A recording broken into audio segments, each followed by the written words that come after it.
Jungkook, আইয়ু আর নিনা পর যদি কোনো ভাগ্যবতী নারী বলা হয়, তাহলে আমি বলবো ওল্ড আর্মিরাই সেরা, যারা শুরু থেকেই তোমাদের পাশে আছে। জানো জাংকুক, যখন কোনো ওল্ড আর্মি প্রশ্ন করে বলে এই প্রশ্ন উত্তর শুধু ওল্ড আর্মিরা দিতে পারবে, তখন খুব কষ্ট লাগে। আসলেই তো এর উত্তর তো জানি না। আসলে জাংকুক, 2023 থেকে যারা আর্মি হয়েছে তারা খুব আনলাকি, কারণ তারা আর্মি হওয়ার শুরু থেকে শুনতে পেয়েছে প্রিয় মানুষগুলো ভিন্ন ভিন্ন জায়গায় ছড়িয়ে আছে।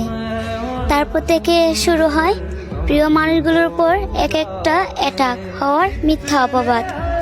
যাই হোক, সব কষ্ট মেনে নিয়ে অপেক্ষা ছিলাম 2025 সালের জন্য তোমাদের একসাথে দেখব বলে, কিন্তু আফসোস সেটাকে ভুল প্রমাণ করে 2026 সাল তুলে ধরা হয়েছে। আসলে কি আমাদের অপেক্ষার প্রহর যেন শেষই হচ্ছে না। My dear seven king, please coming.